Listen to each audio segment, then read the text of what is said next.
Welcome to the deep dive. Today we're looking straight at something pretty universal, I think.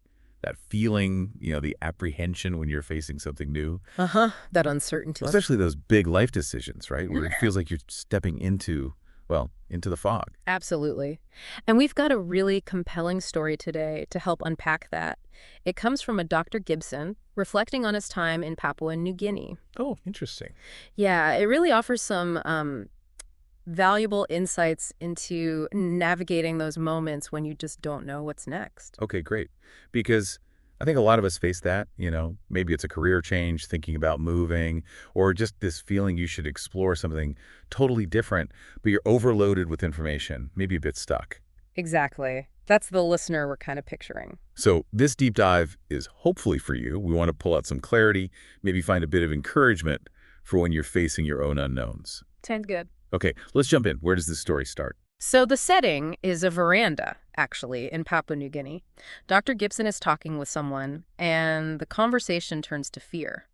Specifically, his experiences with fear way back when he was doing missionary work in Thailand. Ah, Thailand. Okay. Yeah. And he shares this story. He'd spent years running a mission hospital in central Thailand, but then he made a big move. Where to? Up north, to a province near the Laos border, much more remote.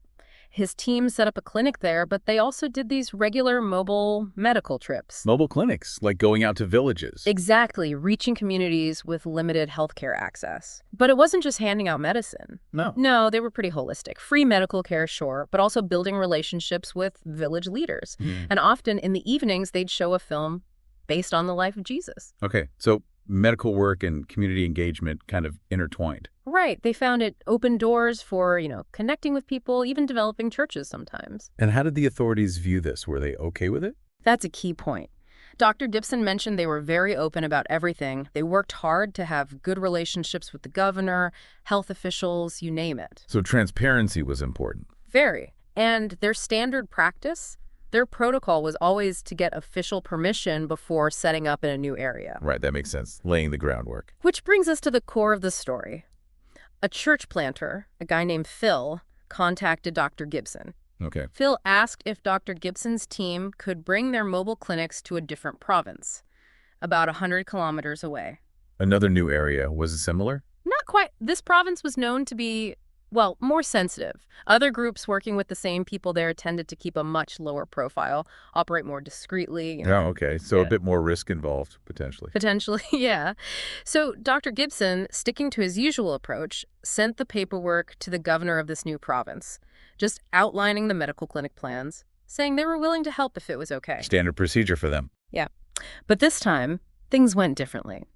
Instead of getting the usual okay, maybe 2 weeks later, they get a phone call. Oh. Summoning Dr. Gibson, Phil, and also a Thai Christian leader who worked with them to the governor's office to discuss their intentions. Ooh, discuss intentions sounds a bit ominous, not just process the request. Exactly. The feeling shifted. Right. Yeah. Suddenly it's not routine. It feels like scrutiny. Yeah. So they make this long trip, hours on rural roads. They get to the governor's office and the vibe is just off. Oh, so? Well, first they're asked to wait outside, which Dr. Gibson said was unusual. Normally there's a certain Thai hospitality, being made to wait felt pointed. Setting a tone. Definitely building tension. They wait for almost an hour. Then a military guard comes and gets them. Military guard, okay. Leads them into this dimly lit office. The governor's there behind his desk, just looking down at papers. Doesn't even look up when they come in. Wow, that's uncomfortable. Just standing there. Just standing there in silence. Awkward, tense silence. I go. Then the governor looks up. No greeting, no hello, just asks really directly, you people are missionaries who want to convert these people, are you not? Whoa. Straight for the jugular. No small talk there. None. Dr. Gibson said his heart just leaped. And Phil, the church planter, who was already nervous about this province, he was visibly shaking. I bet. That's a heavy question in that context. What do you even say? Right. The temptation must have been huge to, downplay the missionary part, focus only on the medical help. Sure, the humanitarian angle. But Dr. Gibson didn't do that. No. What did he say? He just told the truth. He looked at the governor and said, yes, sir, our desire is to share the love of Jesus Christ through medical care. Wow. That took guts. It really did. And then More silence. Oh, man, that silence must have been deafening. Probably felt like an eternity. But then the governor looks up again, makes eye contact, and just bursts out laughing. Laughing, seriously, after all that tension. Completely serious. Dr. Gibson was, as you can imagine, totally stunned. I would be too. What was that about? The governor stands up, still kind of chuckling, and explains. He says that was a test. A test. Yeah. Turns out he'd already done his homework. He'd called the governors in the other provinces where Dr. Gibson's team worked, checked them out, knew their reputation. So he already knew they were missionaries. He likely knew a lot. He was testing their honesty.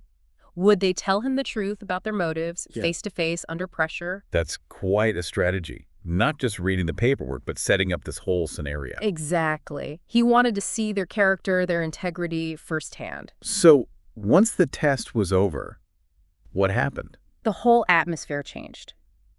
Instantly. The tension just evaporated. The governor sat back down, became really friendly. Really? Yeah, started asking about all their other work in Thailand, the HIV/AIDS programs they ran, drug rehab stuff, medical training they did. They ended up having a really positive conversation. Amazing. And the clinic request. The reason they were there. Oh, totally approved. But more than that, the governor actually wrote an endorsement on their proposal. Said Dr. Gibson had his full permission to operate anywhere in the province. No way. Yep. And he even told the head of public health, who was also there by then, to give them whatever help they needed. That's a remarkable turnaround from that initial confrontation to full endorsement, all because of that honest answer. It really seems like that moment of truth in the face of fear was the pivot point. Incredible story. So Dr. Gibson shares this, and then he turns it back, right? He posed a question. He did. He asked the person he was talking to, what does that story from Thailand suggest to you as you explore your part in God's global plan? Kind of bringing it home. Okay. Connecting it to personal discernment, finding your path. Exactly. And the first thought that apparently came up was a Bible verse. Which one? 2 Timothy 1:7. It goes, "For God did not give us a spirit of timidity, but a spirit of power, of love, and of self-discipline." Yeah. Power, love, self-discipline, not timidity, not fear. Right. Dr. Gibson really highlighted how relevant that is when you're facing the unknown, whether it's mission work, like in his story, or really any big step where you don't have all the answers. It challenges that idea, doesn't it, that people of faith, especially missionaries, are somehow fearless. Completely. His story shows it's normal, feeling intimidated or uncertain in new situations.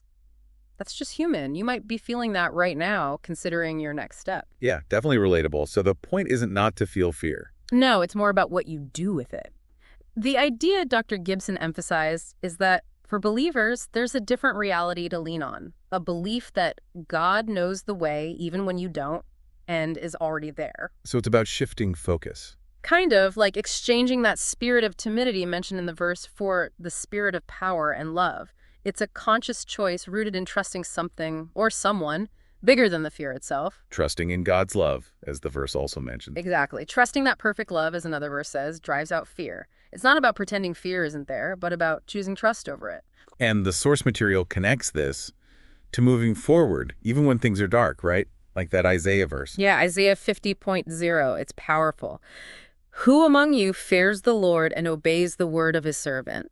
Let him who walks in the dark, who has no light, trust in the name of the Lord and rely on his God." So walking in darkness, but trusting anyway. And the idea is that doing that, stepping out in obedience or according to your convictions, even when you can't see clearly, actually strengthens your reliance and trust. That makes sense. It's like a muscle. You use it, it grows stronger. Right. And think about the specific challenges when exploring something big, like missions work or maybe a major career change for someone listening. So many unknowns. Totally. Like, how do you figure out God's guidance or find the right organization, the right place? What about training, funding? That's huge. At a personal cost, relationship. All of it. Huge areas of uncertainty.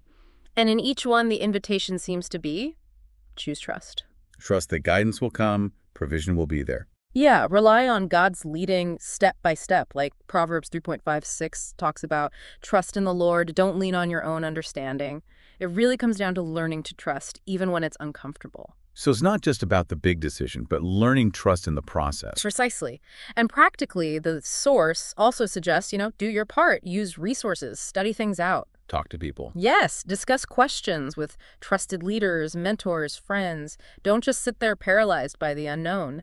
And of course, for people of faith, prayer and seeking guidance through Scripture are key. Right. Gather information, seek counsel, but ultimately, Ultimately, it's an invitation to let God's power, that spirit of power, overcome the fear, to move forward with confidence, not in yourself necessarily, but in His guidance, trusting in the name of the Lord, like Isaiah said, especially when you're walking in the dark. so wrapping this up, Mm. the big takeaway seems to be that facing the unknown naturally brings fear.